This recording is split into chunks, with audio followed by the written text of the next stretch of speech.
Olá, meus amores, sejam bem-vindos para mais uma aula. E hoje é aula de português. Bom, nós vamos iniciar o nosso livro 3. Olha como é que é a imagem do nosso livro 3, tá? E ele já tá até aqui, indicando, volume 3, tá? Nós vamos iniciar o nosso livro hoje. Bom, vamos colocar lá na página 3, vamos falar um pouquinho sobre conto.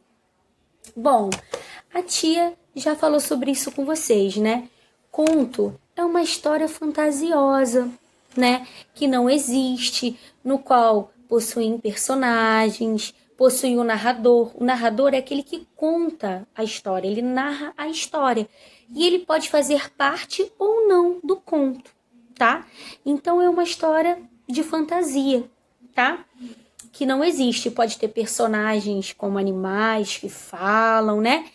É mais ou menos parecido com a fábula, tá bom? Então é isso. Isso é um conto, só para relembrar vocês, tá? Bom, e são histórias populares, né? Também. Como aqui, Chapeuzinho Vermelho. Chapeuzinho Vermelho é uma história popular, né? Que quase todo mundo aí conhece. E aí, ela foi narrada aqui, a história, na página 3, 4 e 5 e termina lá na página 6, tá?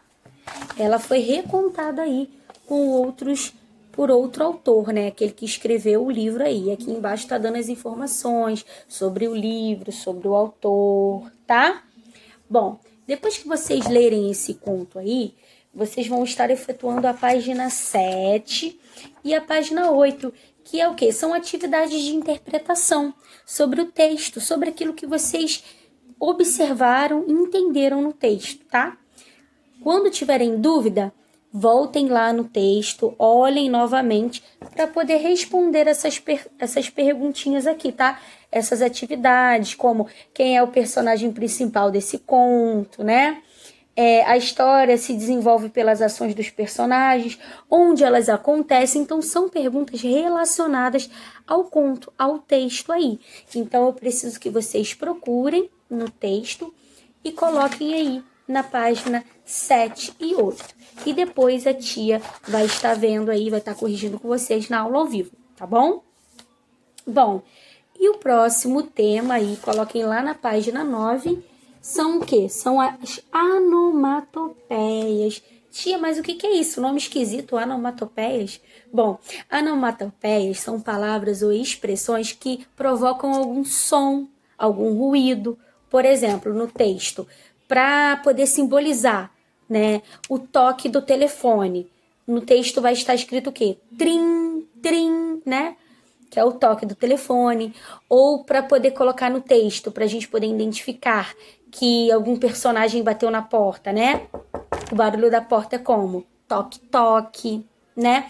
Outros sons também do banho, né? Para simbolizar o barulho do banho, né? Chuado, chuveiro ali, caindo a água, né? Temos também de explosão, de bomba, para fazer um barulho de uma explosão, ou de uma bomba, ou de algo que explodiu, é o quê? Bum, né? Então, onomatopeias são isso, são essas expressões que indicam algum ruído, algum barulho, algum som natural, tá?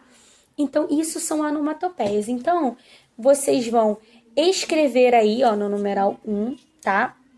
Vocês vão ter que procurar lá na história do Chapeuzinho Azul a palavra pou, repetida 3 vezes, reproduz o som de uma ação do lobo. Que ação é essa? Vocês vão ter que procurar lá, né, na história da Chapeuzinho Azul, né, que foi uma história recontada, e vocês vão colocar aí, tá? O que essa expressão, que esse som aí expressa. É o quê? Esse som aí que repete 3 vezes lá no conto. Vocês vão colocar aí o que representa, tá bom? E aí vocês vão, aqui, logo no numeral 2, vocês vão fazer o quê? Vocês vão ligar os sons, as onomatopeias, com os desenhos, tá? E aí vocês vão fazer a página 9. Agora, nós vamos lá para a página 13 dos nossos livros. Palavras com G e palavras com GU. G e GU, tá? Bom, o G, né? Quando ele está na frente das vogais, né? G com A faz Gá. G com O faz Gó. E G com U faz Gu. Mas para ele emitir esse som no Gué e no Gui, ele precisa de qual vogal aí dando a mão para ele? Ele precisa da vogal U, gente. Então, para fazer o som de Gué e Gui, ele vai ter que dar a mão a quem?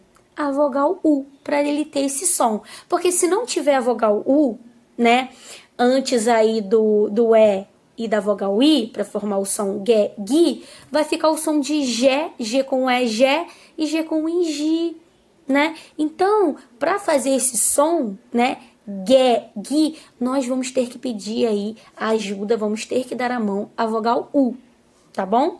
Para ficar Gué e para ficar Gui, tá certo? Então vamos para as atividades? Eu sei que vocês já viram isso aí lá no primeiro ano, né? Mas a gente vai vendo ao longo das séries, tá? Pra gente poder o quê? Ir absorvendo cada vez mais. E aí, ó, vocês vão fazer rapidinho, rapidamente, vão conseguir fazer qualquer palavrinha que tiver esse som, vocês já vão saber que precisa do U, tá bom? Para fazer o Gué e o Gui. Então, vamos lá. Aí no numeral 1 tá assim. Separe essas palavras em sílabas. Então, vamos separar alguém e seguinte. Vocês já sabem aí, a tia já deu o jeitinho para vocês separarem as sílabas corretamente, né? De acordo com o que nós abrimos e fechando a nossa boquinha, né? Que faz o som da sílaba, ó. Alguém. Alguém. Então, vai ficar alguém, vai ficar dessa forma, né? E seguinte, vamos lá, vamos pronunciar a palavra lentamente e vamos observar aí o som que nós vamos emitir de acordo com quando nós abrimos e fechamos a boca, desculpa. Seguinte.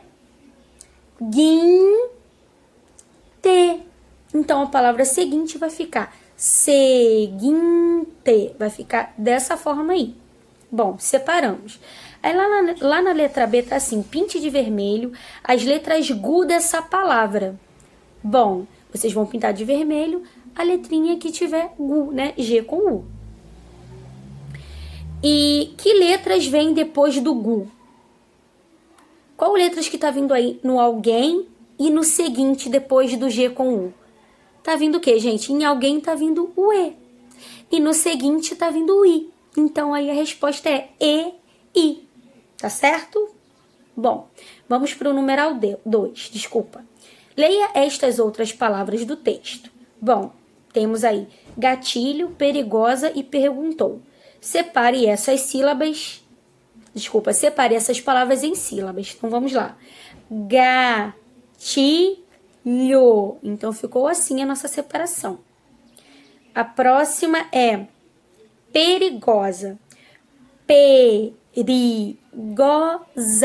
Então, ficou assim. A próxima é perguntou, ó. Perguntou. Então, ficou assim. Aí, lá na letra B tá assim. Pinte de vermelho a letra G dessas palavras. Então, vocês vão pintar de vermelho onde está aparecendo a letrinha G. Que letras vêm depois do G? Nessas 3 palavrinhas. Aí, temos 3 quadradinhos, né? Vocês vão colocar da primeira palavra a letrinha que tá vindo depois do G, da segunda palavra e da terceira. Da primeira palavra aí, gente, quem tá vindo aí depois do G? É a vogal A. Então, nós vamos colocar A no primeiro quadradinho. E na segunda palavra, depois do G, tá vindo o quê? O O, né? De perigosa. Tá vindo o O, né? Então, vamos colocar o O. E aí, na palavra perguntou, né? Depois daí do G, tá vindo o quê? O U, né? De gum, ó. Perguntou, né? Então, vai ficar A, O, U, tá certo? Agora, vamos para o numeral 3. A letra G nas palavras alguém, seguinte, gatilho, perigosa e barriga, representações, né? São sons iguais ou diferentes, ó. Alguém, seguinte, gatilho, perigosa e barriga. São sons iguais, né, gente? Então, nós vamos marcar o X de iguais. Lá no numeral 4, lá na próxima página, tá pedindo para vocês completarem com G e com GU, né? Aí nós temos a primeira palavrinha, gato. Gato é com... A gente vai botar o G ou o GU? O G, né, gente? Somente o G, gato. Goleiro, somente o G. Formigas, somente o G. Fogueira. Se nós colocarmos somente o G, vai ficar o quê? Fogeira. Lembra que para fazer o som de G e de gui, a gente precisa da vogal U dando a mão aí pro G, né? Então, nós vamos usar o GU para ficar o som de G. Fogueira vai ser G com U. Guerra, ó, o som de G precisa do G com U, né? Se botar só o G, vai ficar o quê? Gerra, né? Então, nós precisamos o quê? Botar o G com U. Guerra. Gula, só o G. Goiaba, só o G. Bigode, só o G. Guitarra, precisamos do G com U para fazer o som de gui, né? Águia, nós precisamos do G com U para fazer o som do gui. Fogo, somente o G. Formigueiro, G com U, né? Porque nós precisamos do som do G. Então, aí nós já corrigimos. Agora, logo embaixo está assim, com a orientação do professor, leia as palavras em voz alta. Agora, faça a separação silábica dessas palavras. Então, essa daí nós vamos fazer lá na nossa aula ao vivo, tá? Então, vocês podem ir aí para o numeral 5, tá bom? Reescreva as frases, substituindo os espaços em branco por palavras do quadro da atividade anterior, tá? Aí nós temos aí, no caso vocês vão olhar aí nos quadrinhos vermelhos, tá? Esses quadrinhos vermelhos aí vão completar aqui nas frases aqui do 5. Aí tem as espacinhos são insetos que vivem em formigas, né, gente? As formigas são insetos que vivem em, aí vamos procurar lá em cima, formigueiro. B. Acenda logo o fogo dessa fogueira que tá lá em cima. Letra C e letra D eu vou deixar vocês fazerem sozinhos pra gente corrigir na nossa aula ao vivo. Tá bom, meus amores? Então, a nossa aula fica por aqui. Espero que vocês tenham entendido. E qualquer dúvida, mandem mensagem pra tia ou marquem aí no livro que a gente vai tirar lá nas aulas ao vivo, que é até melhor, né, meus amores? Então é isso. Nossa aula fica por aqui. Um beijo bem grandão pra vocês. Até a próxima aula.